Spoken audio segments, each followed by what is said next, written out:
So the next film I want to take a look at on our show right now is perhaps one of my favourite films of this year, not because it's a great film, but because it's a film that I had a lot of fun watching and I can't wait to sit down and watch it again. It is one of the films screening at Monster Fest at the moment. It's called Christmas Bloody Christmas, and it comes from director Joe Begos, who of course was on our show this week and talked a little bit about the show and how it all came together. Now, this is a pretty simple explanation for how this film works. It revolves around basically two characters, Tori, played by Riley Dandy, and Robbie, played by Sam Delich. Now, it's Christmas Eve. Tori doesn't really want to get into the Christmas spirit. She just basically wants to get drunk and have sex. That is her plans for the night.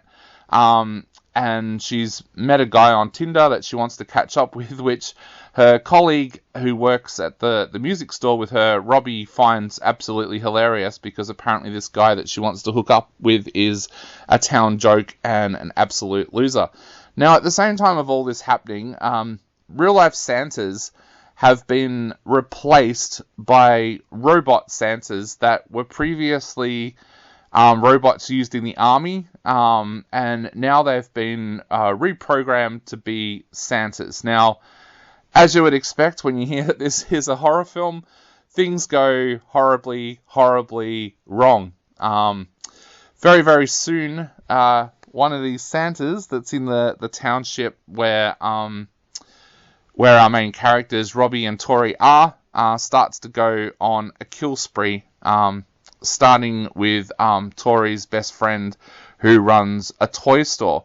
Now, part of why I think this film works so well is it is an absolute video nasty. This is the kind of film that I would have been going out and hiring on VHS when I was a kid if it had been out. This film doesn't try to be anything that it's not, but what it does so well is a lot of the dialogue between Robbie and Tori is very reminiscent of the dialogue that you got in very, very early Kevin Smith films.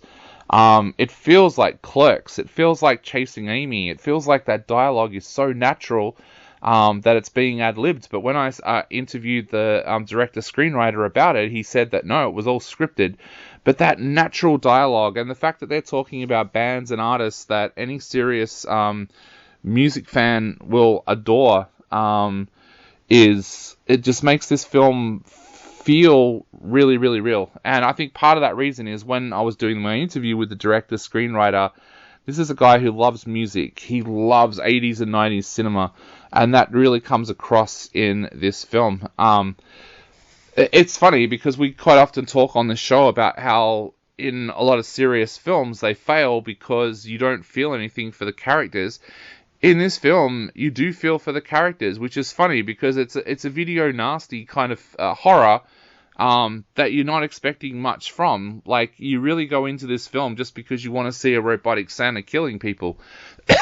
Sorry about that.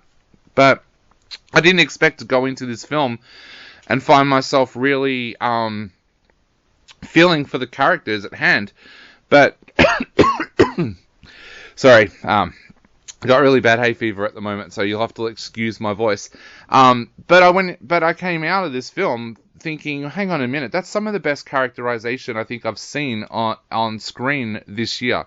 The way that Tori and Robbie are set up as characters is just completely believable. Like I said, it's got that kind of Chasing Amy feel to it, and you really like these characters. You don't want to see anything happen to them. Joe has this habit of being able to put stuff into a screenplay that normally other filmmakers would have building up over a period of time, but here it works. He sets up really well that Robbie's cop brother doesn't really care about him, that he's basically given up on life. So that comes into play later on when Tori is trying to tell the story that there's a killer Santa and no one is believing her. Including that cop. So it all ties in and it works so well, but it works so seamlessly as well.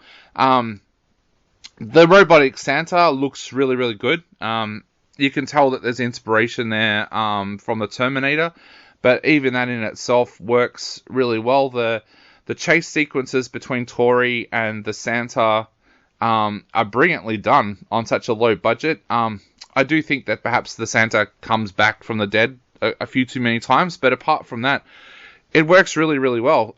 There's gore in this film, so if you like your gory kind of horror, you're going to get that as well. But look, I think this is one of the better films that I've seen this year, and I know a lot of people out there are going to think that I'm crazy for doing this, but I'm giving it 5 out of 5. I really like this film. One of the ways I judge a film is on whether it does what it set out to do, and this film does that remarkably well. It is supposed to be a video nasty. It ticks off all of those boxes.